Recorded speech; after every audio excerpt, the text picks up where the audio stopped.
asked the light being, where was I? The answer was, you are inside the very core of an atom.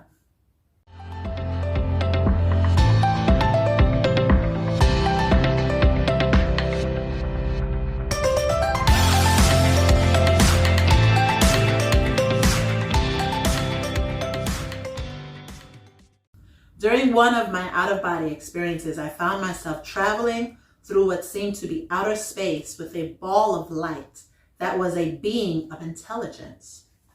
I say intelligent because, though they had no recognizable physical form, its orb of brilliant lights possessed an amazing intelligence.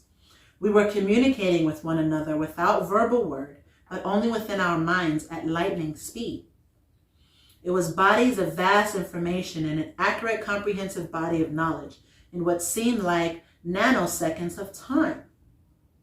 In other words, neither this light being nor myself had a physically recognizable body. We were both orbs of light and consciousness flying through space at what felt like immense speeds. He or she, for there was no sex associated to our forms, were able to communicate with one another in complete whole streams of thought in quick, rapid fire seconds. In modern digital terms, I was being downloaded with vast, complex systems of thought and what is comparable to a single push of a button. As we flew through space, I could see other pairs of orbs of conscious light traveling in every direction in space. I asked my guide of light where all these individuals were going. Their answer was, to different realms throughout the universe to learn and study. They then communicated to me that we were headed to a very direct and specific place in the universe for my specific purpose. When we reached our destination, I found myself in an electromagnetic energy field. In other words, there was no solid, visible wall of containment, but I could sense and see a field of energy or electricity that created a very defined boundary held together by electromagnetic energy. I could sense the force of the field and see transparent colors that was being reflected by this force field. When I asked the light being, where was I? The answer was, you are inside the very core of an atom. What you understand as physical form is only a resonance of energy that casts an image of solid physicality when one is viewing from what is your physical body. How could something be contained without any solid matter? This was completely foreign and new to my understanding. Remember, up to this point, when it came to anything remotely scientific, I felt I was complete Neanderthal and had no real education in the physics of atoms. But yet, in this instant, I totally conceived and understood the depth of this knowledge of what new physics was theorizing. I totally got the truth of this experience I totally got the truth of this experience in this mystical state as a real truth to our universe.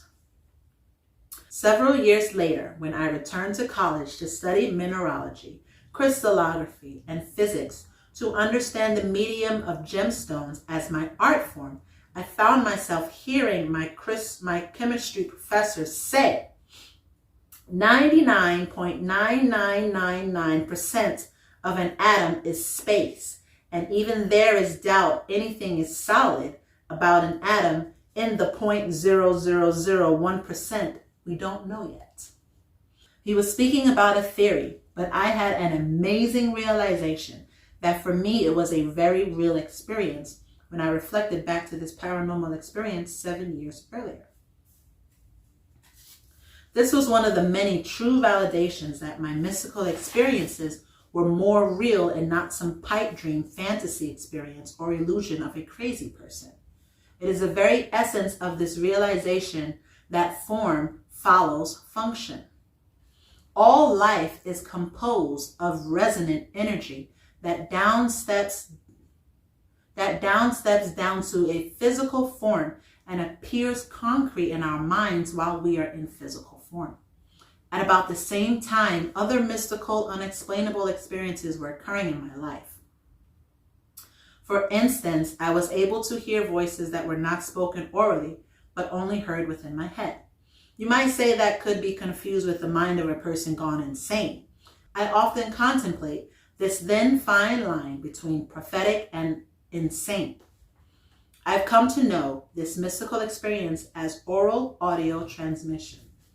When I'd be talking to friends, I'd hear what they were thinking or feeling, but I would realize they weren't speaking out loud. Initially, I thought they were actually speaking to me, but when I realized they weren't speaking out loud, and yet I was hearing their thoughts and feelings in my head, I was scared. At first, when I thought I was hearing them speak, I'd respond to them from what I heard and thought and feeling, and not the spoken word. Well, you can imagine the look that would come over their faces. How did you know this?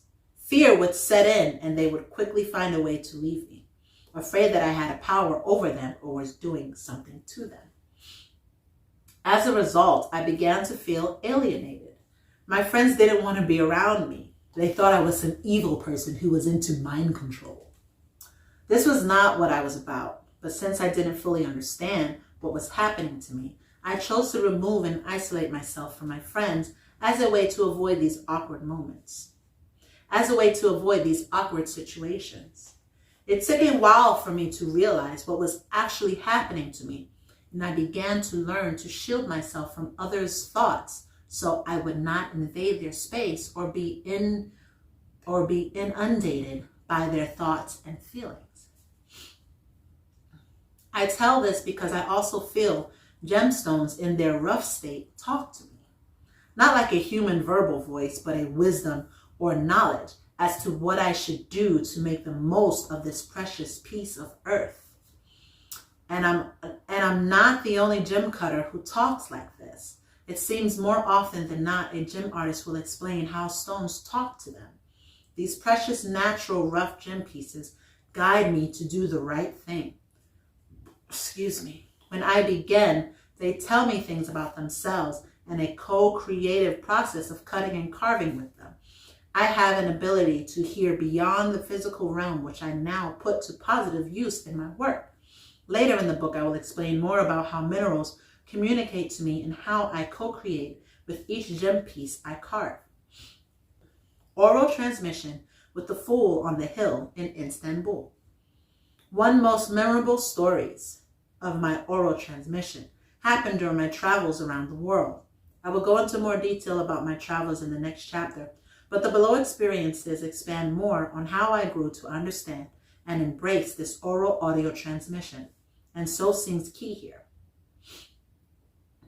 I had just flown from Greece to Turkey and was dramatically confronted with the difference between the Western Occidental culture that I grew up in and the Asian Oriental culture of the East that I had just stepped into.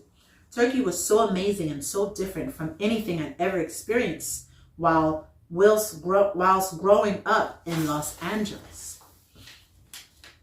I was with a group of young American men. They all wanted to go to the brothels in Istanbul. The brothel they chose was a giant 4-square block neighborhood with a big wall surrounding it and a big gate to walk through. I had never in my life seen anything like this, nor had I ever gone to a brothel. I went in, curious to see what a brothel was like. I found myself totally repulsed by the place, so I decided to leave my friends behind. As I sat outside the large entry gate, I noticed a man cooking a shish kebab of lamb on a skewer over a small charcoal burner. The man appeared to be making his living cooking and selling to the men who were hungry. He had a serene, calm, peaceful look on his face. As I watched him, a thought crossed my mind. This was the wise fool on the hill. Just as I had this thought, he looked up, stared straight at me from 100 feet away, smiled and shook his head in agreement with a wide grin on his face. This guy heard my thoughts. In my mind, I heard, "Yes, you are right."